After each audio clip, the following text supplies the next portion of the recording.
K-12 education budget. We're going to go ahead and begin. The first thing we need to accomplish is approve our minutes.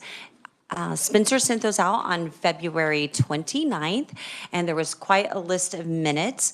We didn't hear a response back, so I hope they looked good. And at this time, we'll go ahead and entertain a motion to pass the minutes. All right, a motion has been made and seconded. Motion made by Representative Thomas and seconded by Representative Johnson. Any discussion on those minutes? All those in favor say aye. Aye. Any opposed? Motion carries. All right, thank you, Spencer. Next committee, we're going to go ahead and proceed to working Senate Bill 387. I will let the committee know that the plans are to recess at 5 if we have more to do and come back tomorrow. So just kind of take that into consideration, and we'll begin with policy, and then we'll work towards budget items at the end, or if we don't have time, we'll do that tomorrow. So we'll go ahead and committee, what is the will for Senate Bill 387? Representative Getz. Just make a motion that we pass out Senate Bill 387 favorably. There is a motion and a second by Representative Thomas. Now we will open with discussion. First item for discussion for Senate Bill 387 is item House Bill 2514, which is our complementary open enrollment bill. Representative Getz. Make a motion that we add this to Senate Bill 387. Is there a second from Representative Thomas? So the contents of House Bill 2514, a motion has been made and seconded to add into Senate Bill 387. We'll go ahead, discussion on this motion. And let's see, Nick, we need to go ahead and dispose of this motion before we make amendments. Is that correct? Or otherwise it would be substitutes, or we could amend it before we, okay. Okay. Okay, sounds great. So the motion was to bring it up and actually calling it up, and we're gonna make amendments to it before we pass it out, and then you can pass it out favorably as amended. All right, Representative Hill. Oh, and my apologies. Thank you, Speaker Pro Tem Blake Carpenter, for substituting in on our committee today. So let's give him a rough time.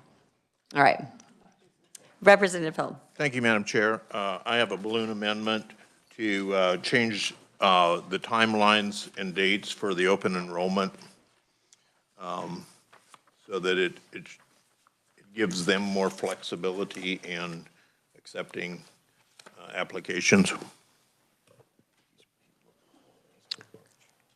So while Nick is finding 2514, a motion, amendment from Hill, before we get a second on that, I think everybody probably should take a look at it.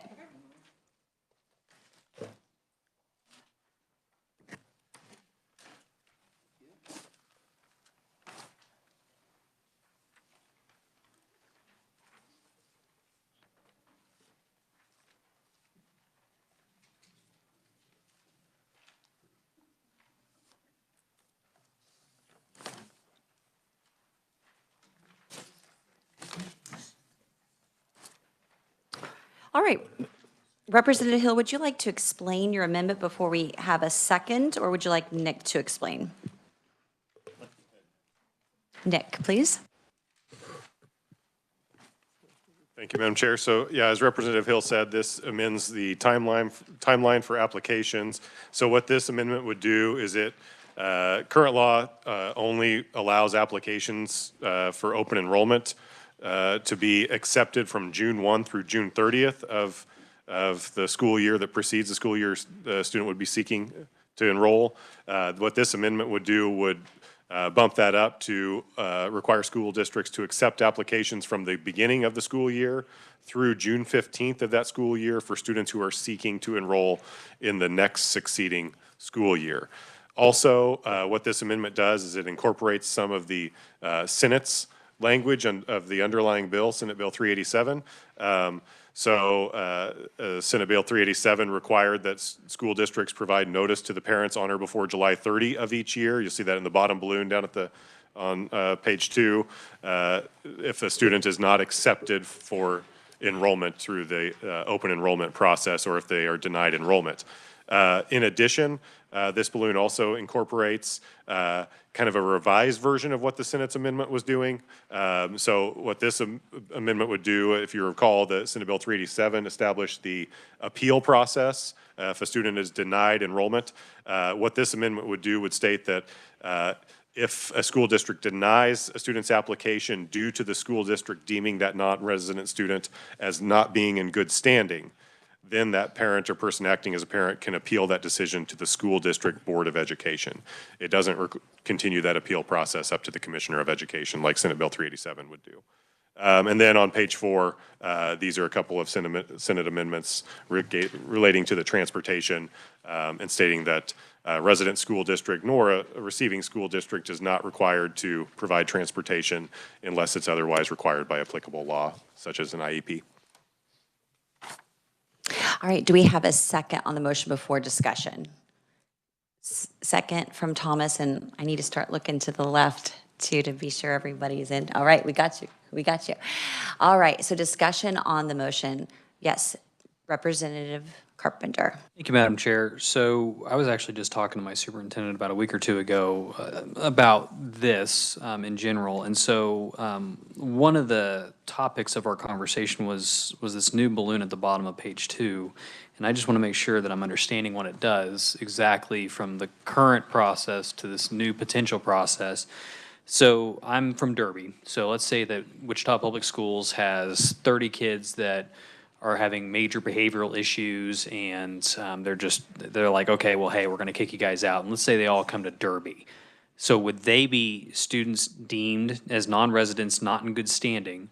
And then the school district has the ability to review them and, okay, you guys were suspended for fighting, chucking chairs, whatever it is. And they're all trying to come down into the Derby Public School District. Could they deny them and then up to appeal to the local school board? Is that what that's doing? Representative Hill?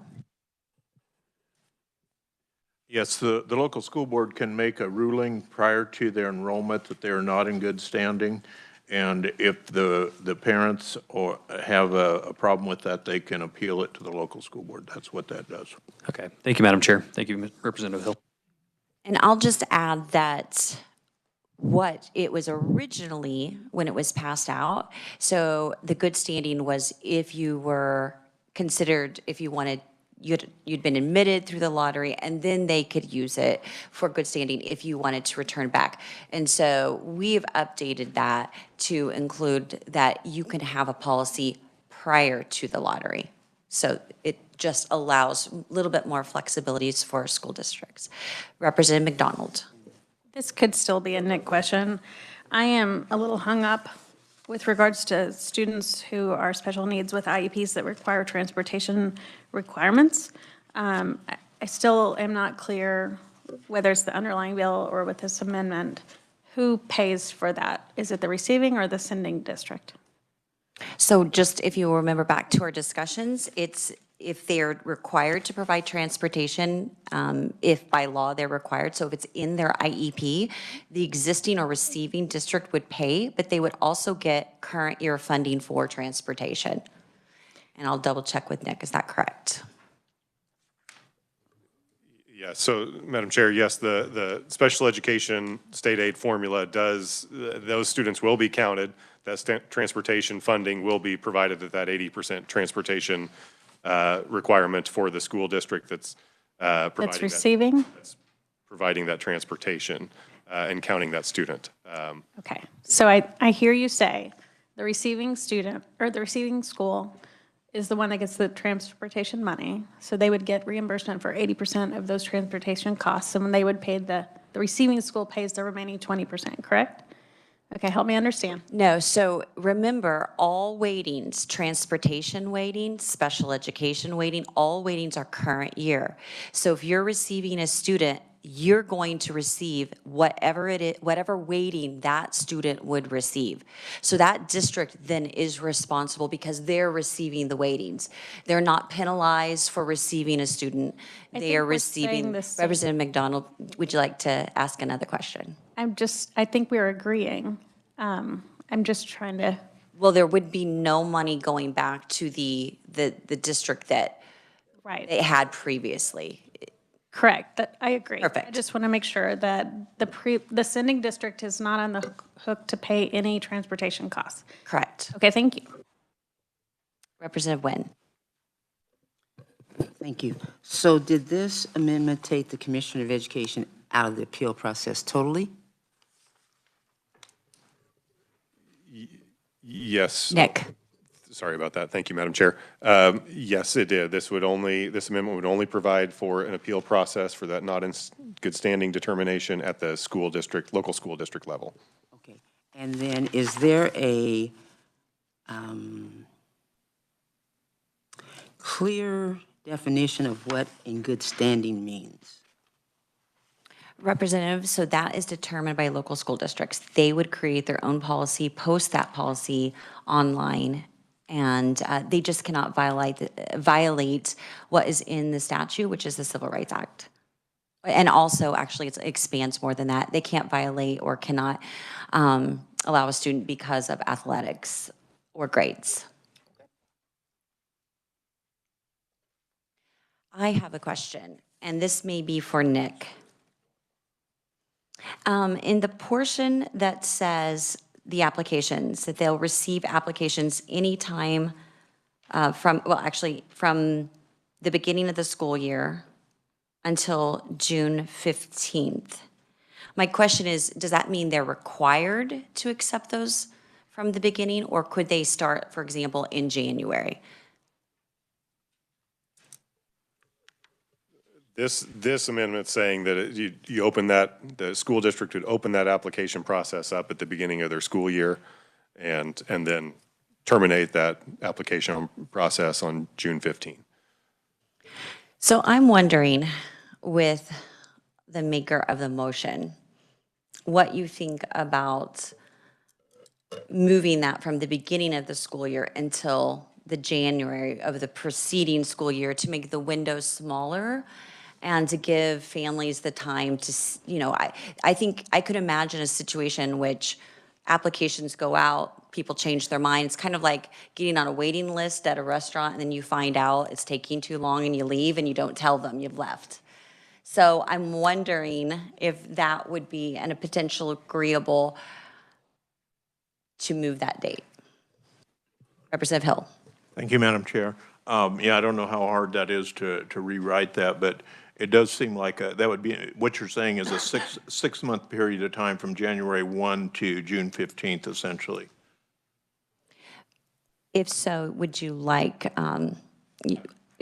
would you like to do a friendly amendment to your motion? And the second was Representative Thomas. Would you be agreeable to that? Can we do it that way without a substitute? Okay, we're good with that. All right, so committee, we would change that to January. And I think that also is in response to allowing the school districts, we've talked about this, allowing the school districts they establish how they're gonna take applications, they can organize it, and then when they go through the hiring process, they can look at all their applications and better make a determination. Do we want to add or try to hire more teachers based on these applications? They'll have their names, they can make contact.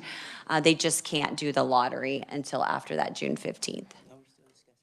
Yeah, we are. Representative Nguyen. Okay, so I'm going to throw, I think, a cog in that whole concept because it says on or before May 1st, essentially you have May 1st as establishing capacity. So you're opening up your application process in January, but you haven't established your capacity until May. Yeah, I think that would work, and we can get comments from Representative Hill and Nick on that, because think about it, yeah, you might establish. Open application. Right, you might, yeah, you have applications, you're making some determinations, you may have already gone through the process of deciding how many teachers you want to hire. By May 1st, you're going to set capacity, you may still get more applications, and that may be good. You might have, you might have created a window for more applications, you might not have.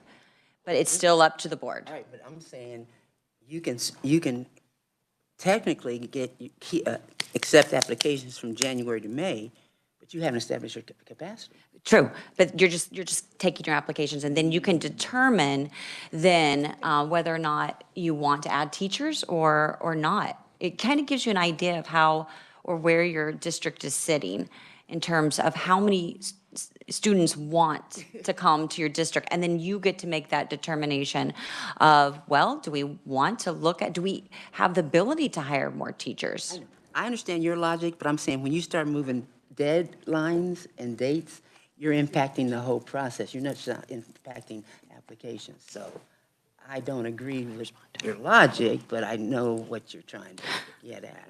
Gotcha. Well, I'm going to let the Representative Hill respond since he's the maker of the motion.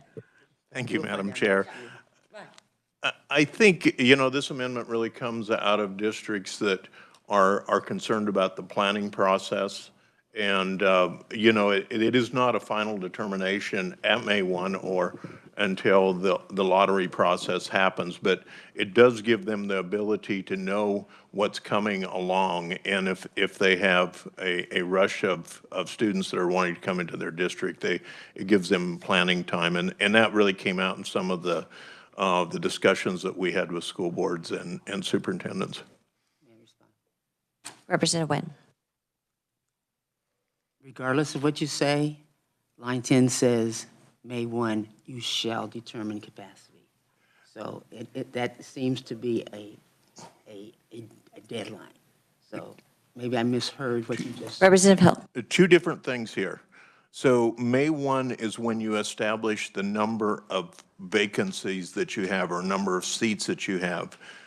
June 15th is where you cut off for the applications. So if you have 10 vacancies available, you can take applications up till June 15th, and then you do the lottery to fill those. So we're talking about two different cutoff dates. Thank you, Representative. Representative Poskin. Thank you, Madam Chair. Is there any provision in this bill that requires families that are picked in the lottery to proceed with their enrollment in the district? I was just thinking, you know, I work with colleges where you can, you know, get several acceptances and then pick the one. Like if a neighborhood thought, oh, we're going to move over to this school district, and the one person who's a driver with a minivan doesn't get in the lottery, and can the other families then pull out and not go? I'm just thinking in terms of the school districts. I don't think I had asked that question before. If I'm understanding you correctly, I think it's analogous to my example of going out to eat. If the couple in front of me decides to skip and they don't take their name off the list, the next person moves up the list. So if they don't, the school district can create their own policy on how they're going to respond to families in relationship to that. But we could ask Nick if there's anything specific that requires acceptance in a certain period of time. Nick. There's nothing in the statute that establishes a requirement regarding if you apply, you must follow through with that application. And I'm going to turn it back to you, Representative, but I think that it's not, I kind of see what you're saying. I don't think they should be required, but at the same time, I think it seems like it might benefit the school district to have an end date. If they're not going to accept it, then there may be someone on the waiting list they could give it to. Is that what you're going for, Representative? Yes, thank you. And I was just thinking about the school districts and their planning, since we started talking about maybe they look at their applications and decide to hire more teachers. And then I was thinking, when somebody has gotten a lottery position, if there's nothing that requires them to keep it and they've planned for that student or a group of students, that was where I was heading with that. Thank you. Representative, would you like to take a moment and we'll continue on and look through, and what would that date look like? Okay, so, and that would be a separate conceptual motion, but you might look in here because they have to make their selection by June 15th. I don't believe that there's another deadline, is there, Nick? So the process for the application process has to be completed by July 15. July 15th. Okay, can you read that line around July 15th? What does it say? Basically, in paragraph, this would be of this, if we're looking at House Bill 2514, it would be in, well, let's go with current law. It's in current law subsection D4. And so if the number of applications for a grade level What page would that be on? on page 2 of your balloon amendment. Yeah, thank you, Tamara. It's line 24. So if the number of applications for a grade level in a school building is less than the number of available seats, those non-resident students are accepted for enrollment and attendance at the school district. If the applications exceed the number of available seats for a grade level in a school building, the school district must use the lottery process. And then that final line, 31, says that such process shall be completed on or before July 15 of each year. Representative Poskin. Thank you so much for your answers to my questions. I think it would be great to leave it up to the district to set their own deadlines instead of in statute, and is that a possibility for them to do? Because each district is making their own policy, so they can say, if we offer you a spot by July 15th, you have to accept it by August 1st? Is that within the parameters of the bill for the district to set their own policy? Nick, I'll let you first comment on that. School districts are subject to this July 15 date to get that application process completed. There's nothing in the bill to prohibit a more expeditious or timely completion of that process, as long as they're accepting applications through what this balloon amendment would do through June 15 of that year. It's an interesting question. There's no way to compel a parent to require them to enroll. Usually enrollment is the first or second week of August. So I'd have to think on that. Maybe you would too. Okay, Representative Estes. I would favor leaving it alone just because you do give the districts flexibility. In small towns, you kind of sometimes, rural areas, who's thinking about moving. And I don't think that most parents are going to go through this process just to be like, oops, I'm sorry, I don't want it. Life events can happen, and we can let the districts decide how they want to handle that. Nick, I want to do a follow-up question. So after the lottery, let's say for life events happen, capacity is not reached, after the lottery and it's the fall semester or it's August, they can accept any student if they have no one in the lottery queue, correct? I'm not aware of anything in this bill that prohibits a district from then going forward as the school year is progressing to accept further students that move into the district or things of that nature. Districts may need to consider acceptance of non-resident students after the process because there's this process established for applications for non-resident students, but other contingencies, there's probably some wiggle room there for districts to operate. And really, that's my question, because if a student moves into the district, they're required to take the student. But what if they haven't reached capacity and they have room and a non-resident student would like to move in and it's September 10? Can they take them without, there's no application process at that point. So do we need to stipulate that, or because the bill is silent, it might be interpreted by the local district? Nick or Tamara? And then Representative McNorton.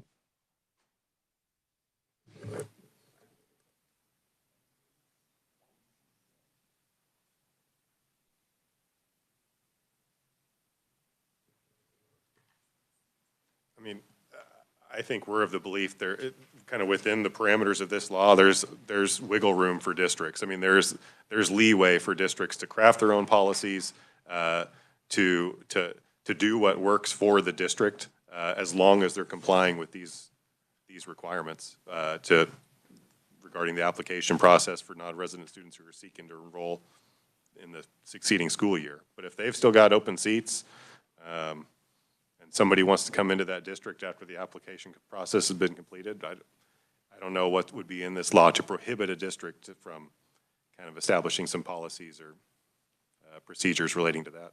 And so therefore, that wiggle room wouldn't require them to follow any of, potentially, they could create their own policy for those students. It wouldn't have to necessarily abide by the policies here of a student in good standing or a student that isn't, they're not to give preference to an athlete, or would those things be out the window or would be just subject to the school district? I think in those instances, you'd probably be getting districts operating kind of how they're currently operating today. Okay. Okay, Representative McNorton is good. Any other discussion items on this? And there are other amendments for this bill. All right, Representative Hill, you may close on your amendment. I close on the amendment. All right, committee, you've heard the Hill amendment. All those in favor, say aye. Aye. Those opposed? All right, motion carries.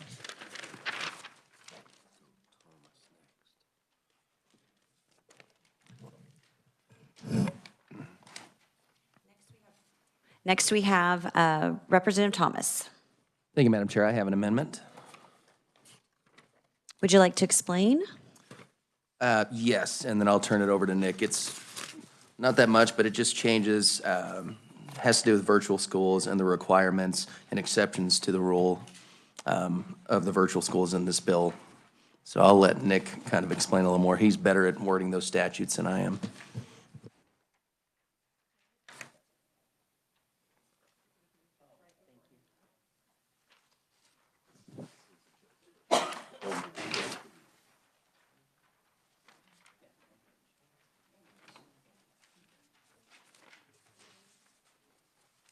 All right, Nick, would you like to go ahead and explain?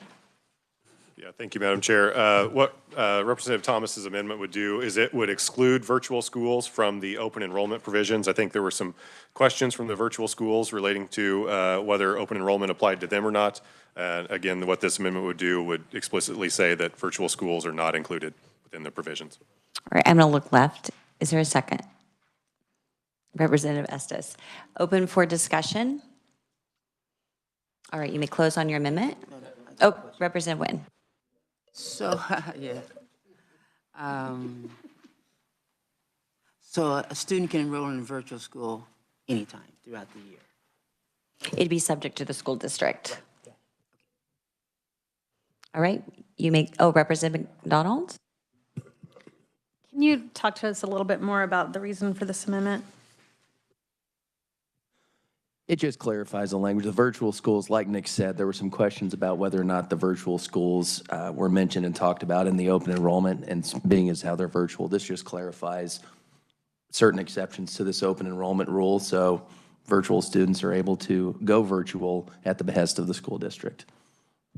And I can add on, when we had a hearing on this bill, I remember some conversations related to this, in that there are students that may be great at virtual, but there are other students that might not be. And so the virtual school needs to take a look at the student, take a look at their circumstances, because virtual isn't for everyone. It can be very difficult for some. And so I think it gives them the ability to analyze that very unique setting without having a lottery system, because they have to dive in deep into, is this going to work for your family? Is this going to work for you as a person? Representative McDonald. That's very helpful. Thank you. If there are no further discussions, you may close. I close. All right, the Thomas Amendment, if you're in favor, say aye. Opposed, nay. And it passes, so we will add that one. Let's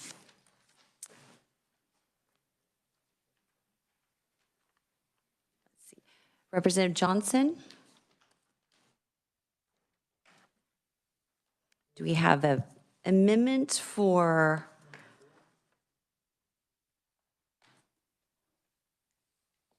And Nick will pass it out.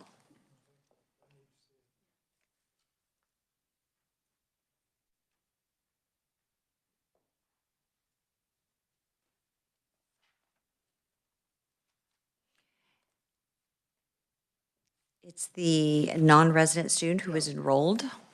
Yeah. Which is on page 3. And essentially, this adds a new section 3.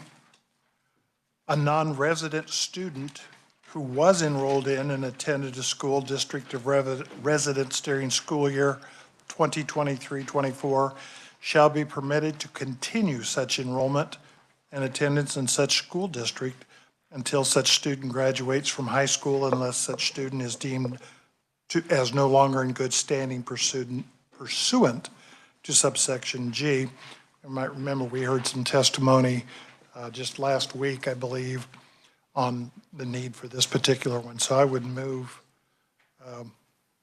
this amendment. All right, do we have a second? All right, Representative Carpenter is second the motion. So it's just one of those unique situations where you have a resident student that now moves out, but they still want to be counted and it wasn't counted. So thanks for catching that, Representative Johnson. Discussion. All right, Representative Johnson, you may close on your motion. I close. All right, those in favor of the Johnson amendment, say aye. And those opposed, nay. And the motion carries. Thank you. Do we have additional amendments for House Bill 2514, which is the open enrollment? I do have a possible conceptual one. I don't know if it was included. I don't think so. But the conceptual motion would be related to the legislative post audit.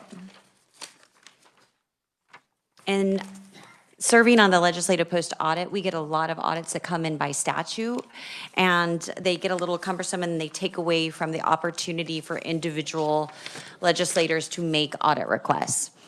So what we did in commerce relating to that in a previous bill this year was we just added a little notation to it, because this language on the post audit was included in the original bill several years ago, and I'm not seeing exactly where it is, but page 4. Page 4. Yep. So on page 4, what conceptual amendment would be to add the language that it's not automatic. It would have to be requested by the Senate Education Committee or the House K-12 Education Budget Committee. So you have a two-pronged look. It's not an automatic that it will be audited. It would need a committee to say, yeah, we think this is a valuable audit. Is there a second? Second by Representative Garber, and discussion. All right, I will close on that motion. And all those in favor of the Williams motion, say aye. Aye. Opposed? All right, motion carries. Nick, I'm going to ask a question because Representative Getz opened with the 387, which actually is the Senate's version. We want to respect their amendments, except for the one we changed.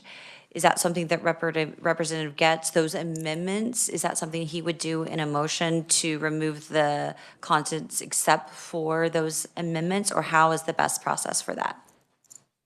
So probably what's going to happen at the end of all this is going to be, I'm going to request a substitute bill from you all. That first amendment that you did adopt, they did have the Senate's amendments incorporated into the House Bill 2514, just to show you all those Senate amendments, except for the one, Madam Chair, that you referred to that relating to the appeal process. Okay, perfect. So we will not worry about the stripping until the end. Okay. But right now, we just need to vote on adding as amended 2514. Yes. So if there are, yes, before we get there, we'll go ahead and take any questions, Representative Nguyen and then Representative Poskin. Okay, Representative Poskin. Thank you, Madam Chair. Just to make certain that I'm clear on this, I want, the military dependent concerns that I had were addressed in 387. And I just want to make sure that that language will stay with what we're doing, correct? I believe so. Nick? Because, right, 387 addresses military dependents and how they will be treated in open enrollment. Let me see if I can find it. I believe that last year we corrected that and we gave them priority. I don't think that there's any addition or change in 387. It's just last year we changed it to give them priority. The only ones that have absolute ability would be the homelessness, regardless of where you live.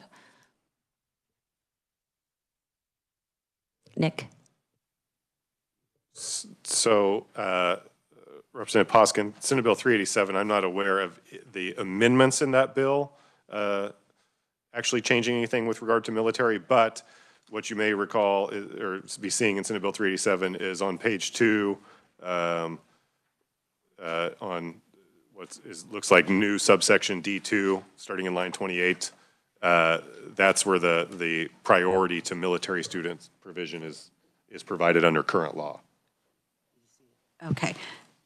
Representative Poskin? So that will stay. Okay, thank you. Yeah, that was changed last year. Okay. Any other questions? Representative McNorton, did I see? No? No other questions? All right, with that, it looks like we're concluding the amendments to House Bill 2514. So we want to make sure those contents with the amendments are closed and included in 387. So I'll let you close, Representative. One last question. Oh, whoops. Representative Wynn. What did your amendment do?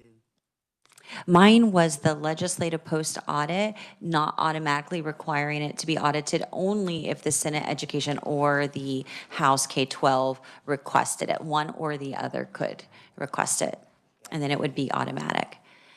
Representative Getz, you may close on your motion. I close on the, and I just want to make sure the wording is right, the 2514 as amended being added into Senate Bill 387. Yep, that'll work, the contents. Yep. All right, committee, you have heard the motion for the contents of House Bill 2514 with those amendments be added into Senate Bill 387. All those in favor, say aye. Aye. Opposed? All right, the motion passes. Committee, we have our first item in our package. Yes, Representative. Thank you, Madam Chair. Just real quick point of clarification. So we just added the contents of House Bill 2514 into Senate Bill 387. Now we need to kick it to the floor, correct, or no? No. So what we're doing is we're building a package. And so we are going to add segments of it. And so we're just doing one segment of the time, at a time. Thank you. But normally, yes. I guess we're not normal. So, okay. So we're not, notice we didn't pass out 387.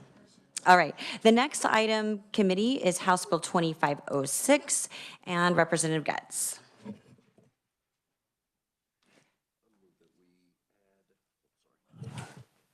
Move that we add House Bill 2506 and the language therein to Senate Bill 387. Is there a second? All right, second by Carpenter, and discussion. Thomas. Yes, Madam Chair, I have an amendment. All right. Representative Thomas has an amendment. Nick, if you could pass that out. 2506, yes.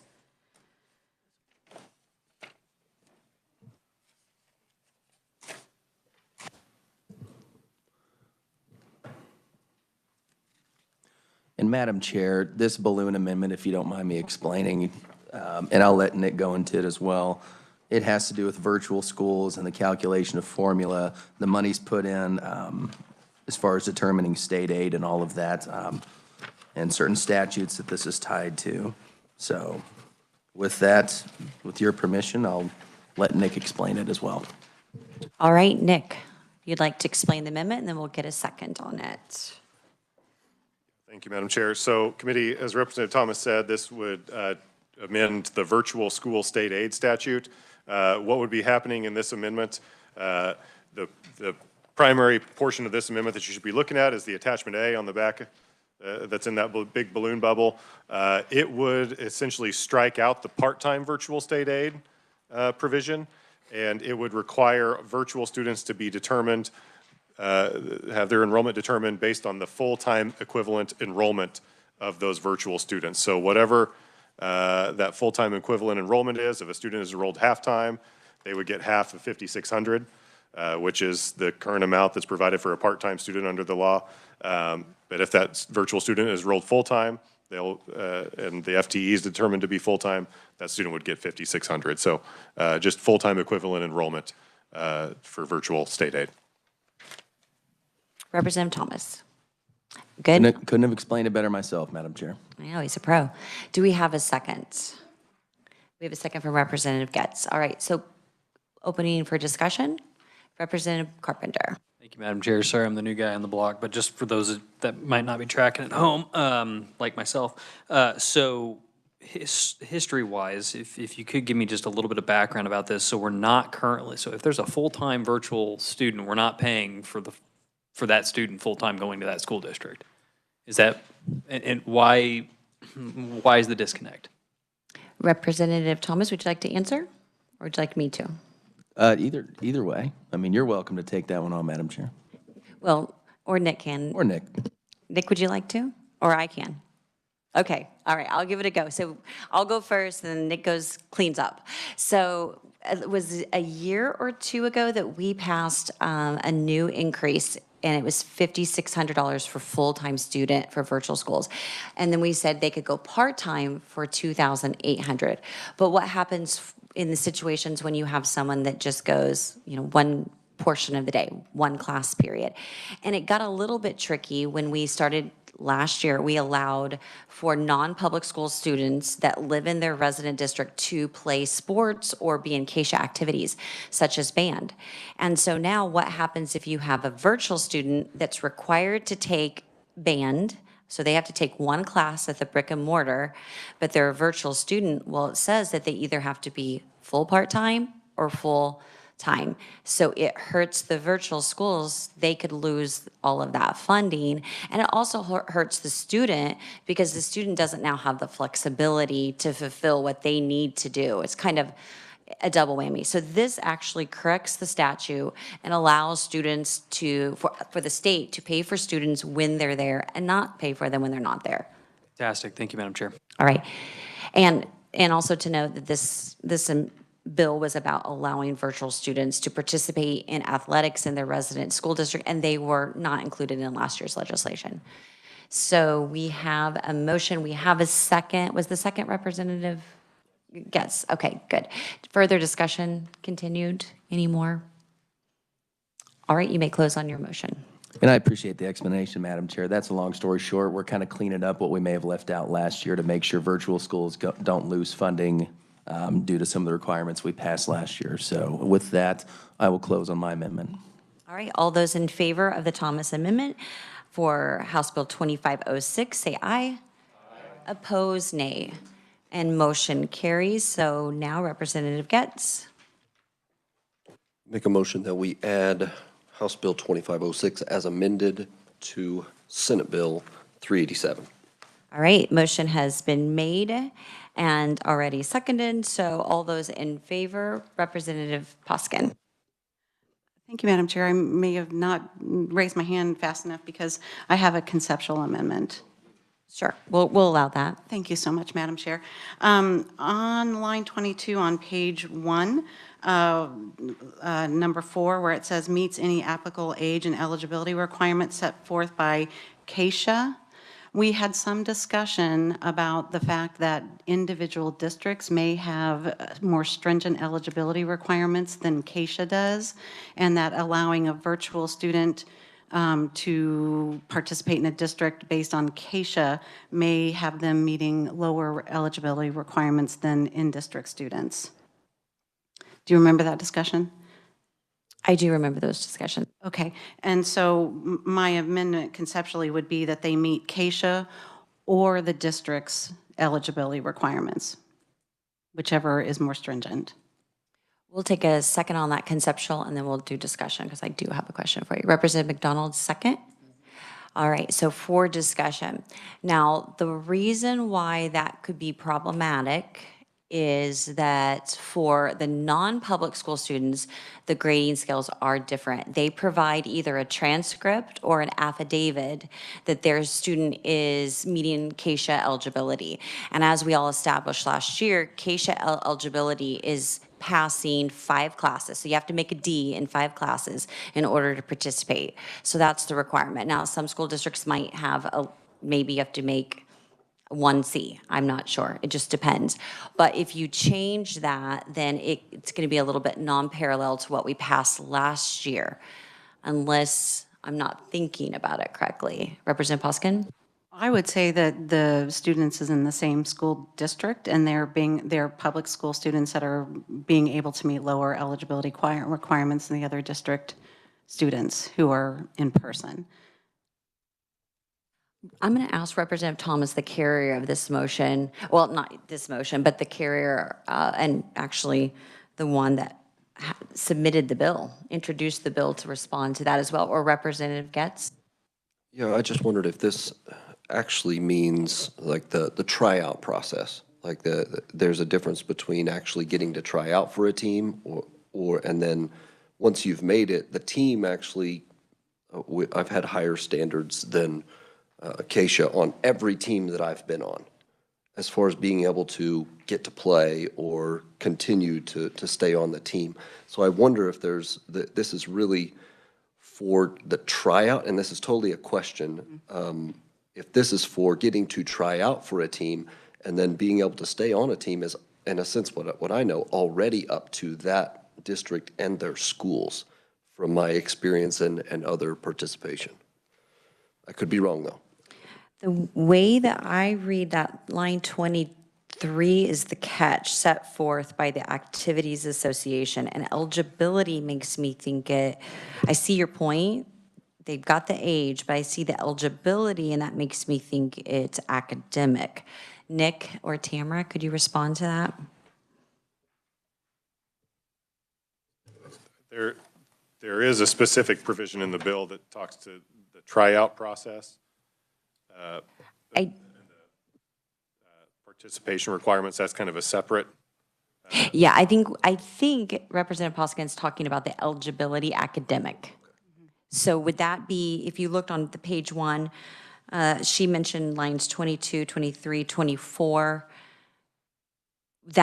I would understand that to mean that they have to fulfill KSHA's academic requirements, not their district's academic requirements. Would that be the correct reading of that? I believe so, and I think that's what KSHA understands it as well, and I think that's what this amendment is getting at right there. Right. I have a question, though, relating to virtual, and I'm wondering if Representative Thomas could answer. Our virtual school students, are they subject generally to the same types of grade system? And I don't mean 92% an A. I mean, but they do have the A, B, C, D. Yes, and the virtual schools are part of the public school system, so yes. All right. Representative Thomas, would you have any issue with making it be the same for that school? Not particularly, no. Anybody else like to comment on this conceptual? Representative Hill? Yeah, thank you, Madam Chair. And looking at this and speaking to it, you really have 2 different school districts involved. Or you could have 2 different school districts. You could have a virtual school that is part of the same district, and you could have a virtual school that's part of another district. And I think each school district is essentially, what you're talking at is a school district that sets a more stringent requirement than KSHA. And I have a concern about basically one district imposing on another, because when you are under High School Activities Association sanctioned events, you are essentially complying with what their requirements are, not what the district requirements are. So if you have a student that comes essentially from a different district and participates in that, that allows one school district to set requirements of age and eligibility on another district. I think that's kind of problematic. I think it's problematic, excuse me, is it okay? Yeah, sorry, Okay, Representative just- Hoskin, yeah. Thank you. I think it's problematic that a student in the public school who is in person could have different eligibility requirements than somebody in the same district who is in virtual school. So if a student is required to have a C, at least one, in the district, but a virtual student can have all Ds, that seems unfair and takes away from the school districts to set the requirements for their own. And I think that if a virtual student from a different district wants to participate in another district, that is not asking too much that they meet the requirements for that district. Did I miss someone? Representative McNord. So if you're going to represent a school district, you need to be up to their standards, I guess. If you're out of another school district and you want to or go play for the other school, should have to be up to those standards that school district has set forth. And Representative, I think, I think the concern, go ahead. I didn't. What's your, right? And so I think the concern is, and why it was originally written last year for KSHA standards is because if you change this the way that you're recommending, it does impact everyone. And the standards are just gonna be so different. And even if I said you've gotta have a 2.5 GPA, a 2.5 at one school district may be different than a 2.5 at another district. We know that from one teacher to another teacher. I might get an A in chemistry in one teacher and do the same type of work and get a C in another teacher. So we're never gonna get the best, we're never gonna get it perfect. So I think that's why I probably wouldn't be in favor of this amendment, because this would structurally change it for our non-public school students too. Representative Poskin. Thank you, Madam Chair. From my phone a friend next to me here, Representative Estes recommended that I make it apply to public students only, public school students only, but still virtual. And I think then, again, the problem is I could live, for example, in USC 402, which is my home town of Augusta, but I could actually enroll in Spring Hill, correct? And, maybe Augusta has a higher than Spring Hill, and then again, it is pitting one district against the other district. I feel like KSHA set a standard, and it is low, but I didn't set the standard. And I will say there can be good reasons to allow students that are barely making it still participate, because maybe that's what's holding them in the school. And maybe that's what's giving them the extra push. And so it's not always bad to have that. So just a thought. Representative McDonald and then Representative Nguyen. Just a comment, as a body, we typically try to really push kids and schools to have a lot of rigor. So it's really odd to me that we're making an exception for, I understand KSHA is more than just sports, but largely sports. I think we need to push to have higher standards anyway. So that's the reason I was wanting to second your amendment. All right, so state assessments too. Awesome. Representative Nguyen. A question for Nick. Despite what this amendment or the language will say, don't school districts have the authority to set their own participation standards for students? Yes, they do, except that this law applies to private school, homeschool, and under the bill, it would be virtual students as well, to allow them to participate. And then this paragraph 4 on this bill or of the underlying law requires a student who's going to participate, private homeschooler, under this bill virtual, to meet any applicable age and eligibility requirements set forth by KSHA for their participation. And then it also establishes some requirements for determining homeschool students' eligibility with regard to their academics and things of that nature. So I guess in short, So this is a private student attending a virtual school, a public virtual school? This would be for a private student to participate in a public school's activities. Okay, Or so a they're homeschool all student. still private schools, Or a private students. Or a virtual student to participate in a public school's activities. They have to But meet, is the virtual school public or private? that would, I mean, it's a public school. This is dealing with the Acacia rule that they, and I don't know if they've changed it yet, but that requires a virtual student to at least take one credit hour in a brick and mortar school. This would eliminate that So one it's credit a hour private school, a private school student attending a public virtual school. I mean, that could happen, and that student would be authorized to participate in activities with their local public school in their district. So really, it's a private school student, a homeschool student if you reside in the district, or if you're taking a virtual school at a public school district. The activities are where? Public? In the public school district at where that student resides. Right.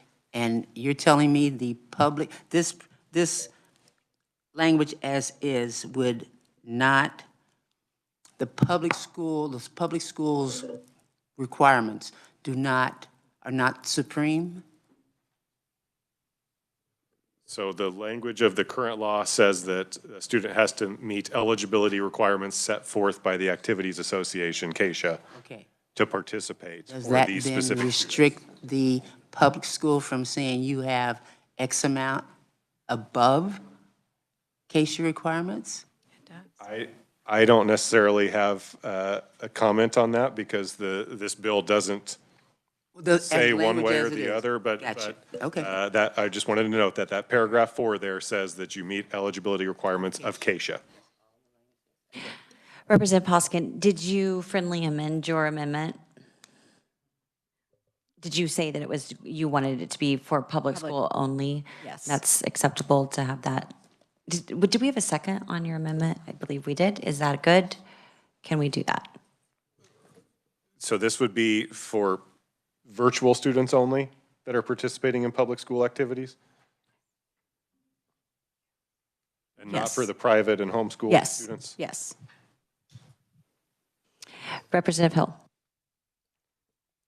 I appreciate the intent, thank you, Madam Chair, and I really appreciate the intent of the bringer of the amendment. I think we might have just moved into even a little muddier water, because now we actually would have 3 different levels of involved. So we have the resident district setting a requirement.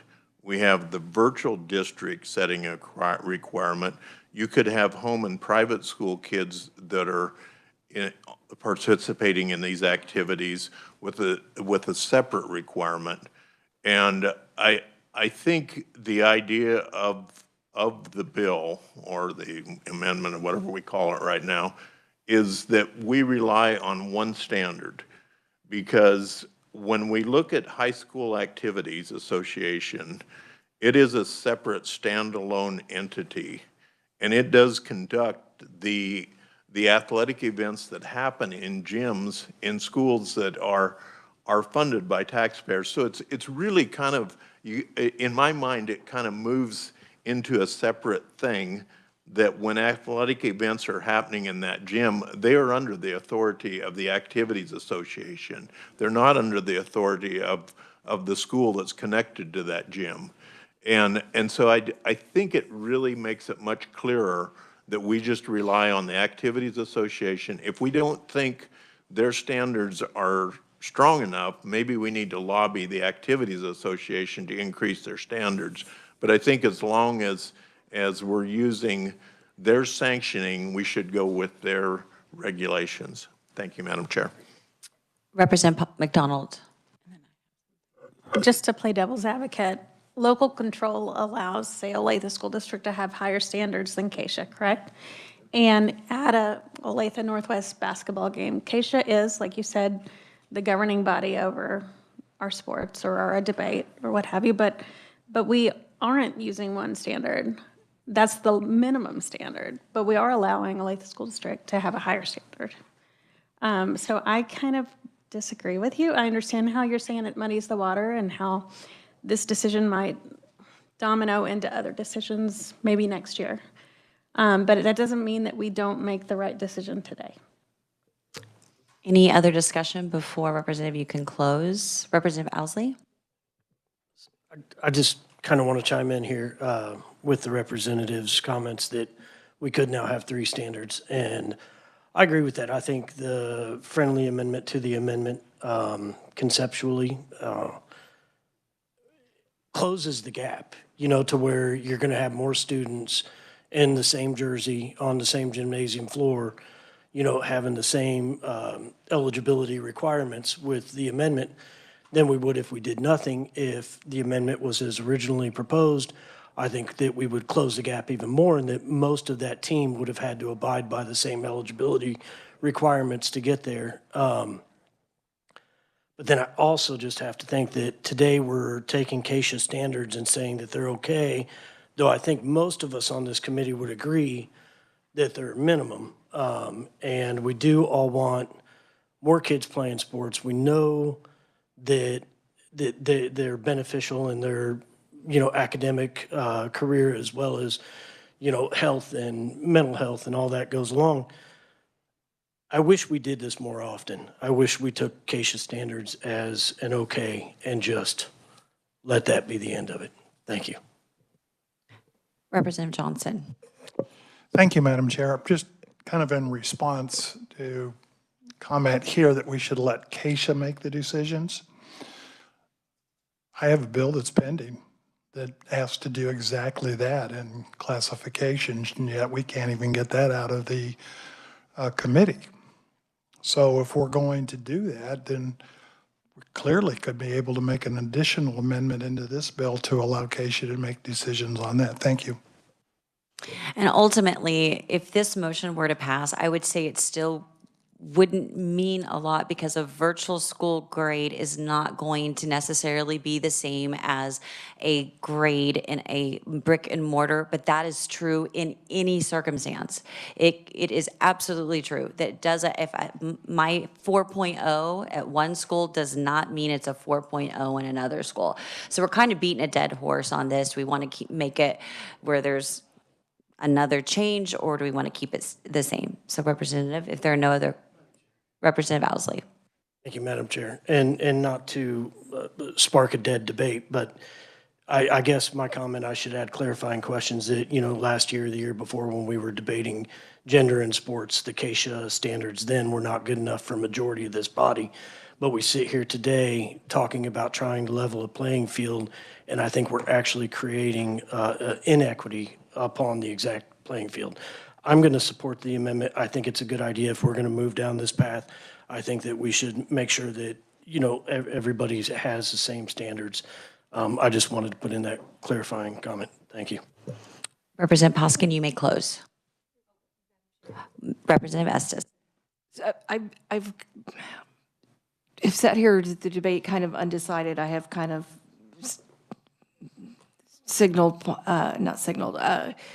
made comments about what might make it better, but I keep going in my mind back to, let's just pass this as clean. Let's try it out the first year, see how it is, and then move forward and come back, because there's a lot of really good comments here, and let's just see how this works out. All right, thank you, Representative Estes. Representative Poskin, you may close. Thank you, Madam Chair.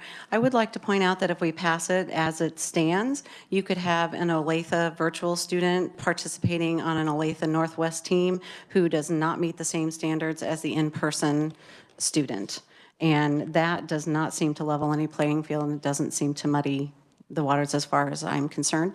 And with that, I close on my friendly, amended, conceptual amendment.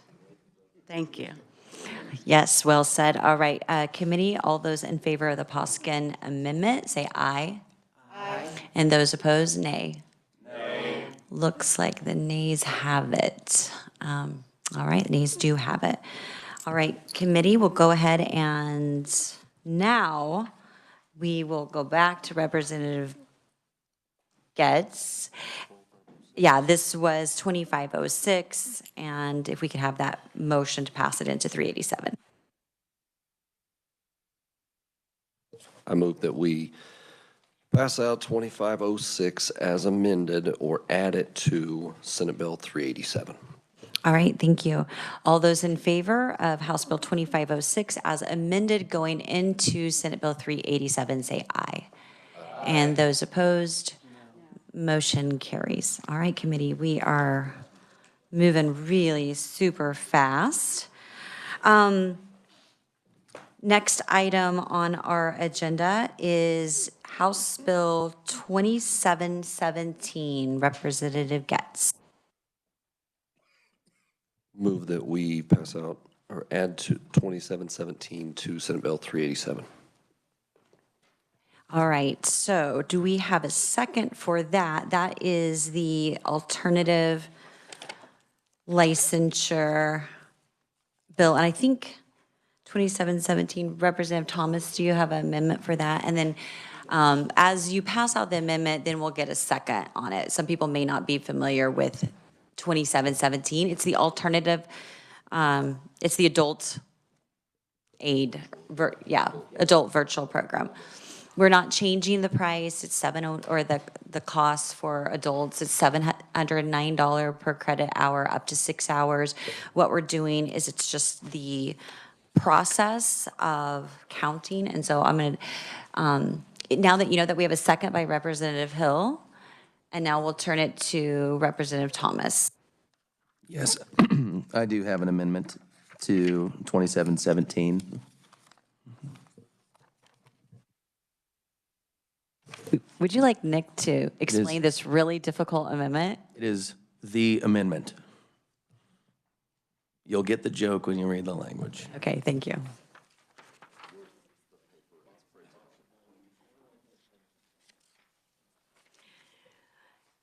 Representative Thomas, would you like to explain the amendment?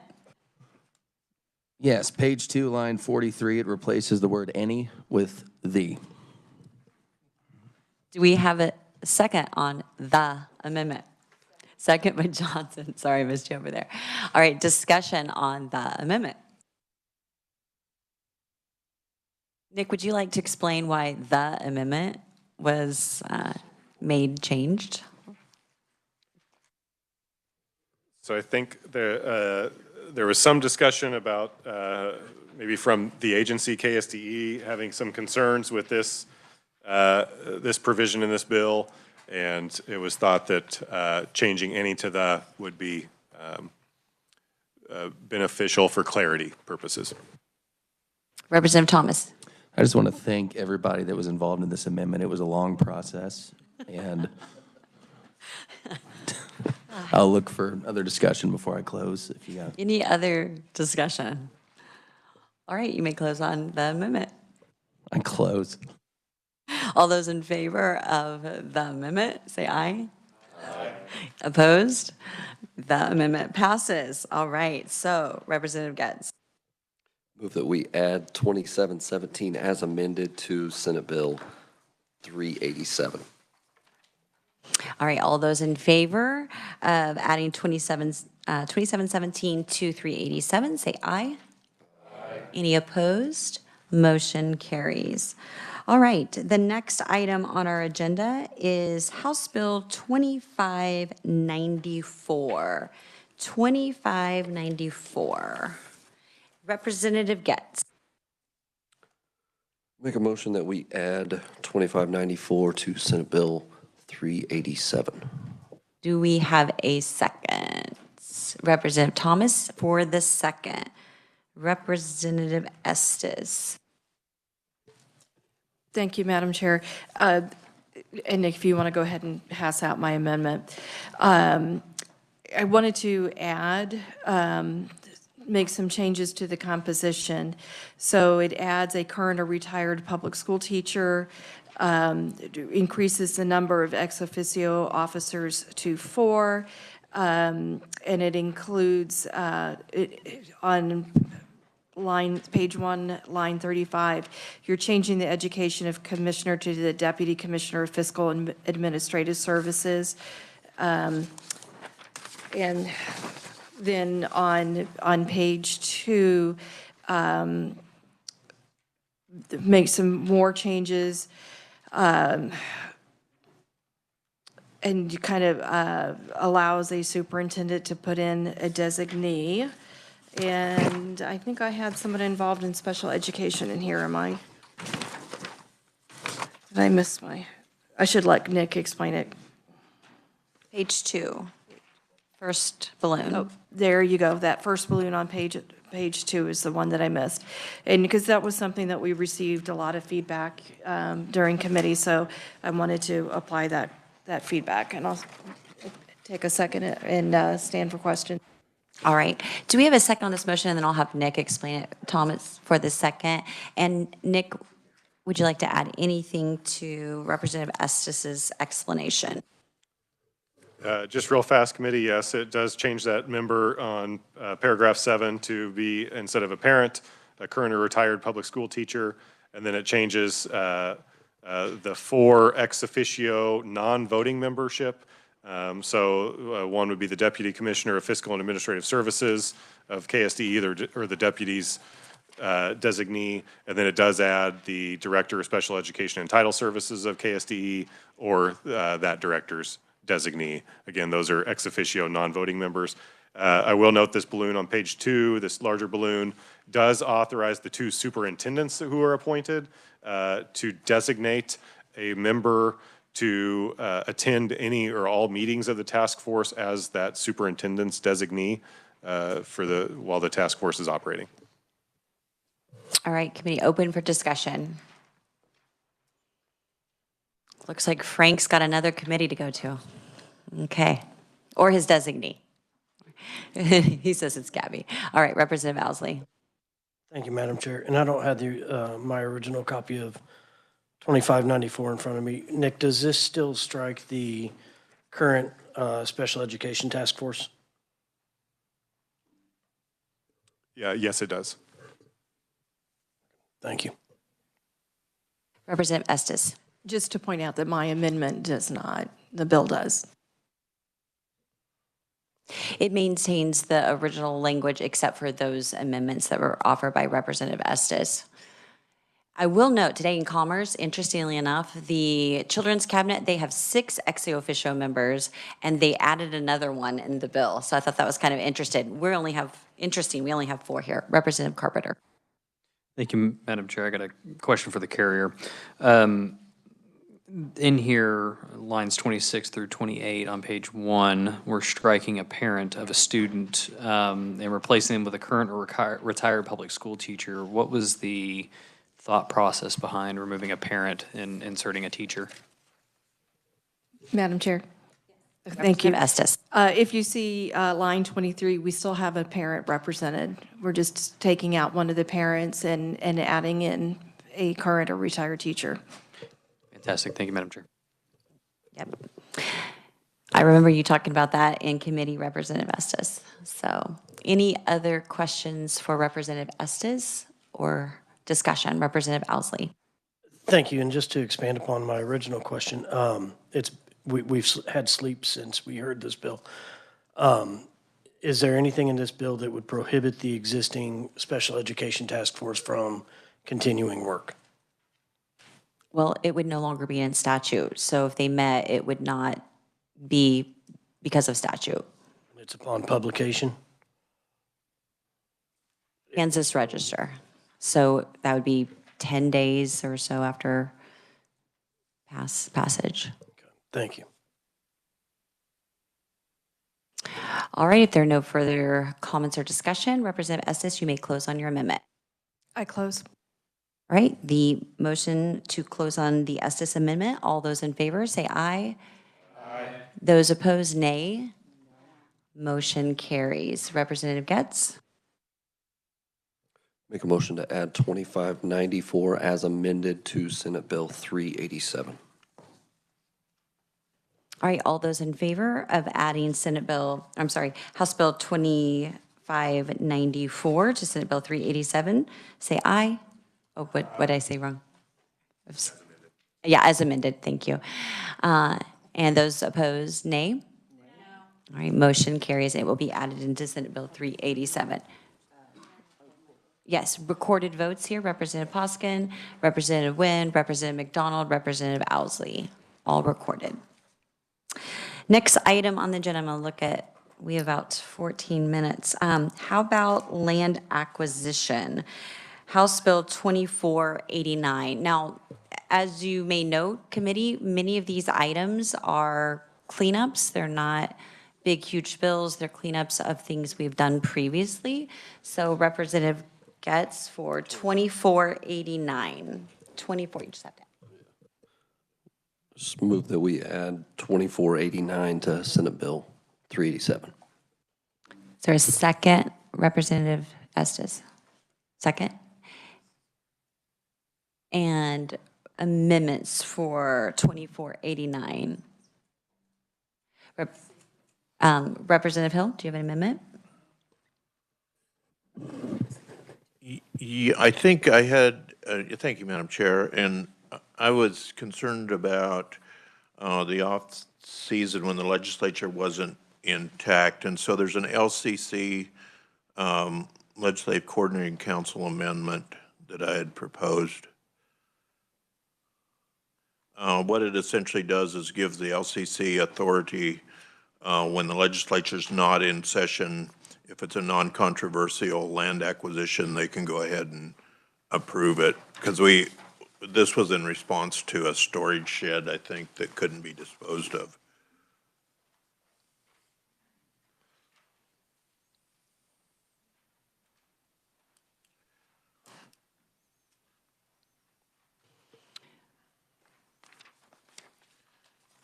Representative Hill, would you like to further explain, or would you like Nick to? I kind of outlined it a little bit. Nick can go more into the details if you'd like to, Nick. Nick?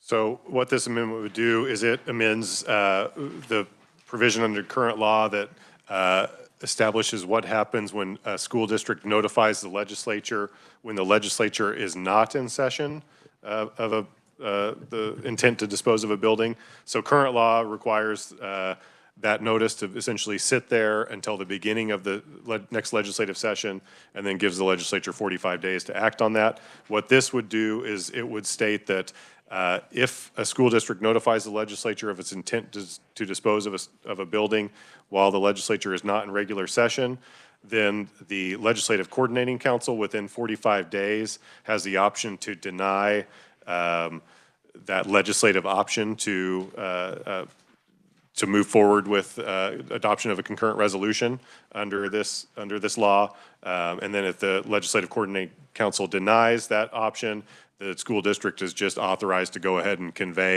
sell, do whatever they need to with the building. But if the Legislative Coordinating Council does not deny or doesn't act on that notice, then it kicks back to the legislature's 45-day window at the commencement of the next regular session. All right, do we have a second on the amendment? Representative Thomas for the second, and just open for discussion. Representative Owsley. Thank you, Madam Chair. And I think I understand what the amendment does to the underlying bill. But Nick, does this give the LCC just full discretion to select when the law applies and when the law doesn't apply? Nick. So this would only be applicable when the legislature is not in session, and then the LCC could make a determination of whether to go ahead and essentially deny the notice or to allow that notice to go on to the full legislature to make the decision whether to adopt a concurrent resolution to proceed forward with this process.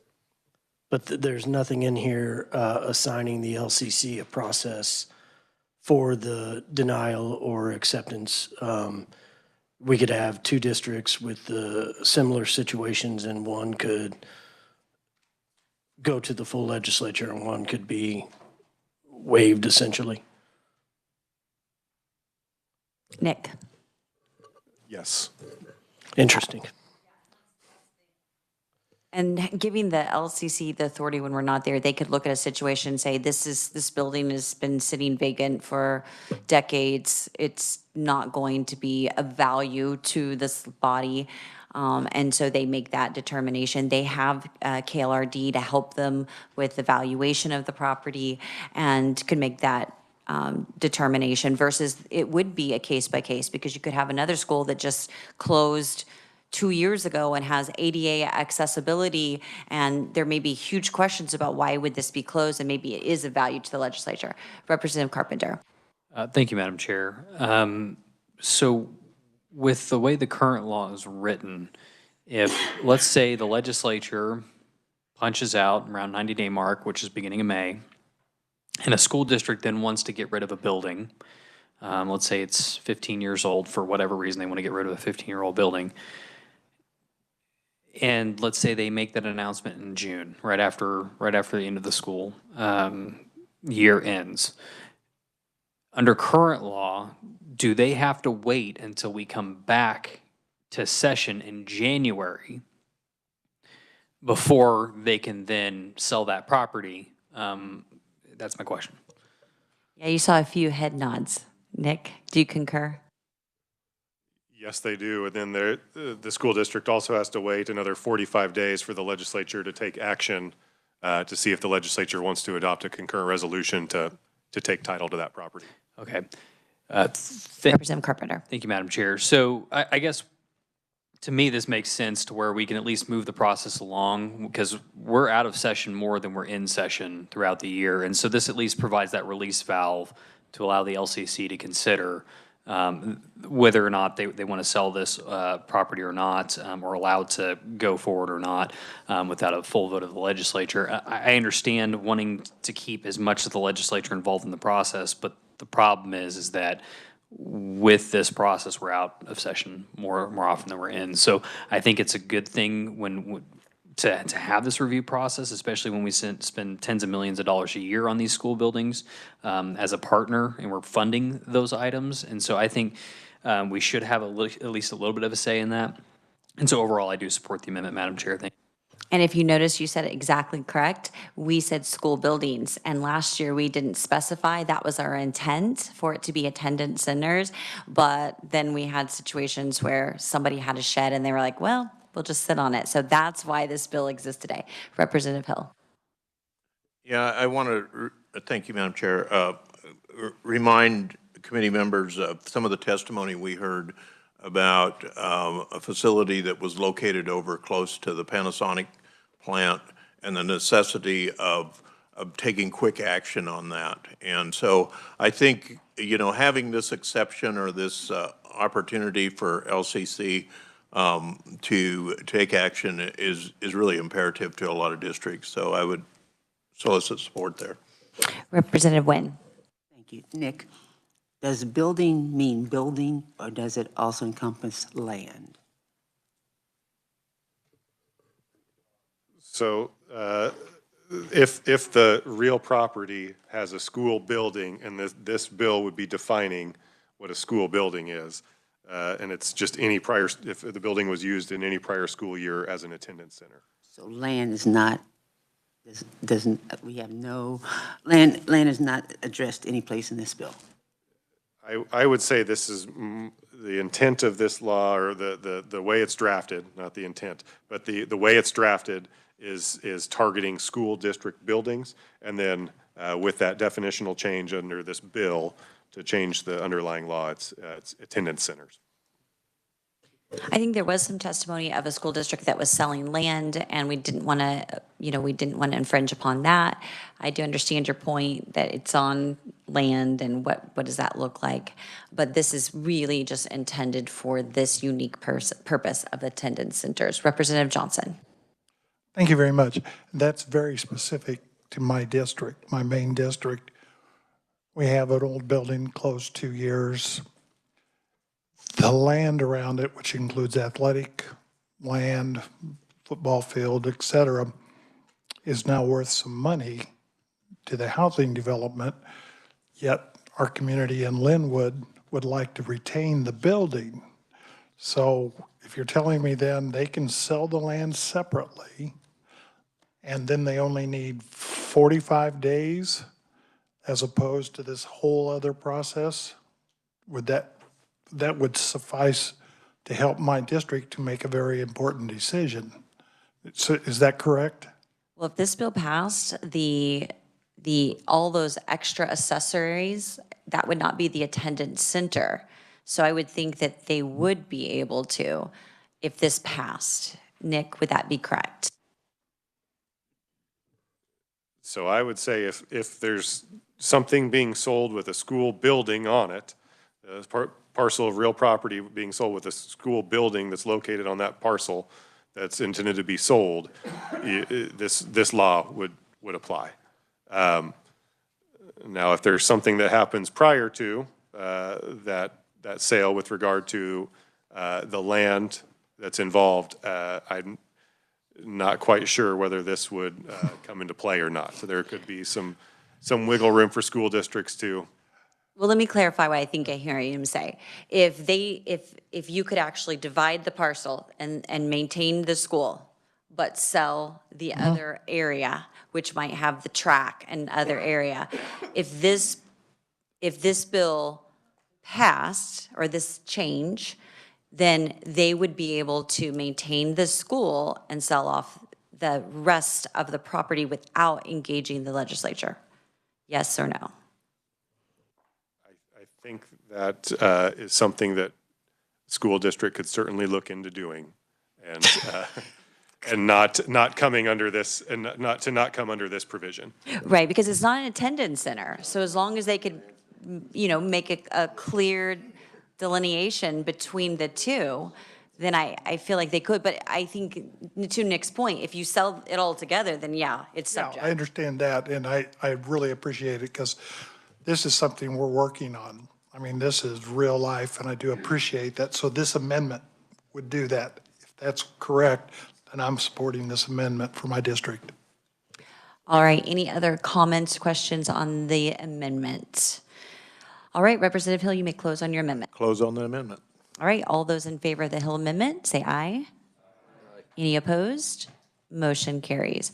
We're getting super close, but I think we do have another amendment, and we'll finish with this particular bill and then wrap up and do a recess. Representative Estes. Thank you, Madam Chair. I have an amendment, because we also, when we heard the bill, had a conversation about auctioning, and we'll let Nick explain it, because I asked him to do it way back then, and that's been more than yesterday. But basically, it just kind of sets that as an option.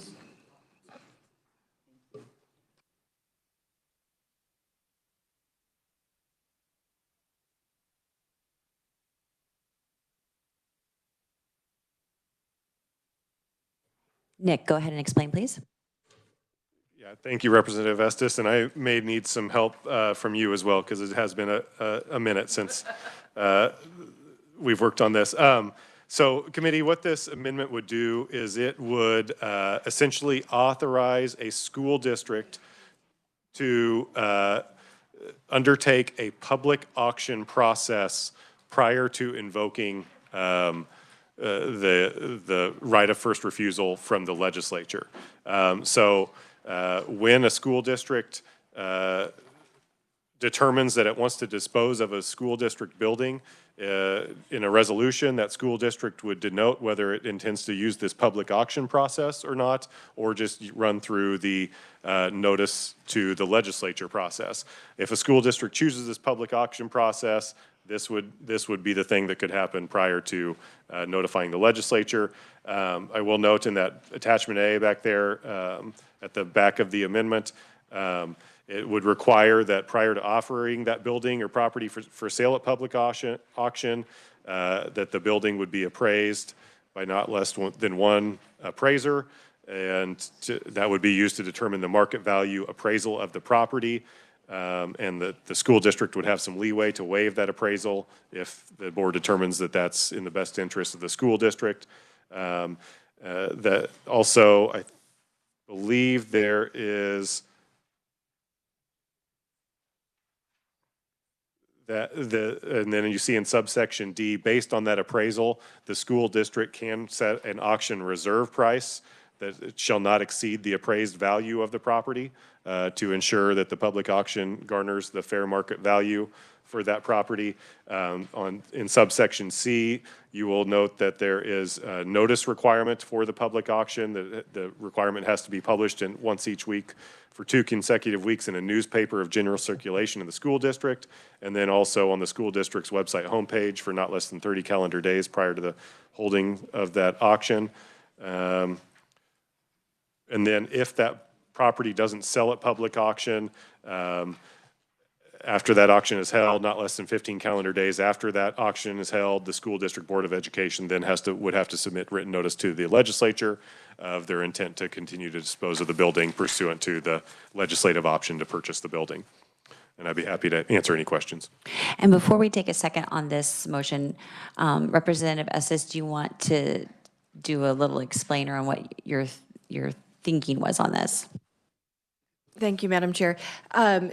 When we heard the original bill, we heard a desire for some districts to want to move quickly and to want to have an auction, and we decided, a lot of people kind of went, well, yeah, I guess if you do the auction, the state still has a chance to buy that building, which it still meets with the spirit of the law. So it just gives a district an additional path to move quickly when they need to move quickly. All right. Is there a second on, okay, Representative Getz is for the second and open for discussion. Representative Carpenter. Thank you, Madam Chair. So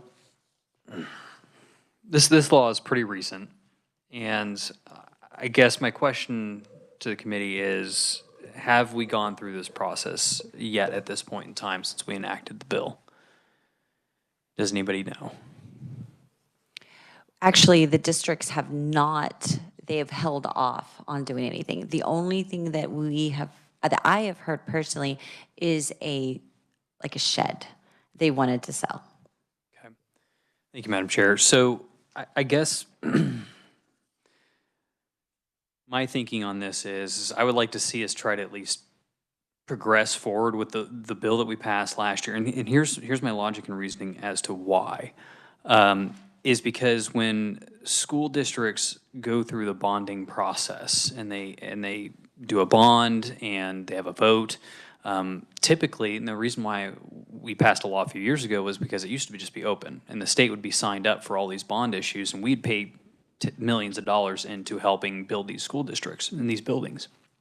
And so, for me, if they're currently in the process of paying that off or what have you, we partnered with that school district. We partnered and spent money to help them build that school. And so I guess where I'm at is I would like the right of first refusal because we were partners in building that school district. And if there's some way that we can use that school building to put agencies in or something else that we can own and pay whatever it is to offset it or whatever, then that's where I would be coming from. In this process, just to be another person that's bidding for auction, okay, yeah, we might not want the school district and they can sell it, but I think the state should at least have the first bite at the apple. And that's why I'll be voting no on this amendment, because I want to at least see us try to have this work, and also the benefit of us spending millions of dollars into these resources, taxpayer dollars, that we can then potentially use for other assets within the state. Thank you, Madam Chair. Real quick, there is not a right of first refusal in this, is there? I thought I heard someone say that. No? Nick? No, some have called that legislative option process, maybe something along those lines, but this auction would just be a public auction held to the public, and then it would kick in if the building doesn't sell at auction, it would kick into this legislative option process. Sure. Before we go to you, Representative Poskin, I want to possibly put something on the table for our committee, because this has been a while since we've looked over it, and I know we talked about the auction and thinking that would be a really good idea. I'm wondering, Representative Estes, if perhaps you could withdraw this motion. we take it back up tomorrow, and that gives you more time to think about it and have everyone review it. Would you be amenable to that? I certainly would. Okay. Nick, is that in fair play for that? Certainly, and there's a couple of points that I think I omitted when I was Okay. running through the balloon, so I'd like to make those points. Okay, at the sure. appropriate time, Madam Chair. And was that okay with the second, Representative Getz? So you can go ahead and make those points, and then you can hold on your question because we're going to withdraw it and bring it back tomorrow. Go ahead, Nick. So I wanted to note that in that attachment B at the very back page, there is a provision that I failed to discuss that would state that when a school district is disposing of property pursuant to their authority to do so, their statutory authority to do so, the Board of Education of a school district shall not refuse to sell, lease, or convey any interest in a building or property to a prospective owner or lessee solely because the prospective owner or lessee may use or intends to use that building or property as a non-public school building. So that is one large item that's in this proposed amendment as well, Madam Chair. Okay, and so currently the amendment is withdrawn, so we can come back tomorrow and continue our process of building Senate Bill 387. So I would like to recess, and I don't believe I need a motion to recess, correct? Okay, so committee, we will recess. Thank you, Representative Carpenter. Thank you, committee, for your work. We will recess until tomorrow. Have a great night. And Spencer, add this to our agenda.